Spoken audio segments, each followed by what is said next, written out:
Welcome to Oasis TV, I'm Paul Myliotis. Today I'd like to discuss mortgage insurance and some of the misconceptions surrounding mortgage insurance.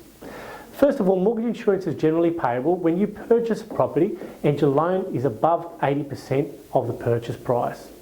It's levied as a one-off premium, so it's levied upfront, not an ongoing payment. Generally you can put that payment on top of your mortgage, so you can capitalise it on top of your loan. Mortgage insurance does not in any way, shape or form guarantee the borrower from loss. So it's not an insurance for the borrower. It actually insures the bank. So for argument's sake, if you default on your mortgage, the bank will not pursue you for their money. The mortgage insurer will. The insurer will pay the bank any shortfall and then they'll go for you for the borrower. So it doesn't protect you at all. It's a necessary evil. So when you do borrow above 80% of the purchase price, there's not many ways you can alleviate, or there's not many ways that you can actually not pay insurance. There's two ways that I do know. The first of which, if you are in certain professions, certain lenders want your business, so they won't charge you mortgage insurance up to a certain level.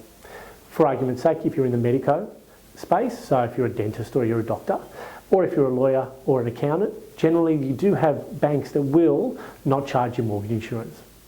Second of all, if you go for a guarantee using a family member's property. So we can use a family member's property to bring your loan to value ratio below 80% and therefore alleviate the need for mortgage insurance.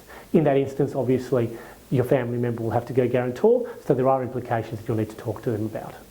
I get asked a number of times, if you do refinance from lender to lender and you've paid mortgage insurance once, will you actually be levied insurance again?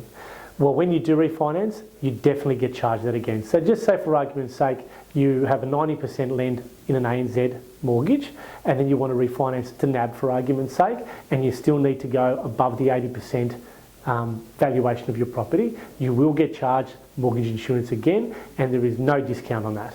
The last point I wanted to make is if you do go to a lender and you borrow above 80%, sometimes you'll need a little bit more money. So you go back to another lender and want a top up.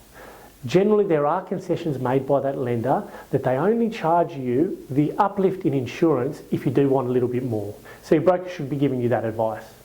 That's it from me for Oasis TV. I'll see you next week.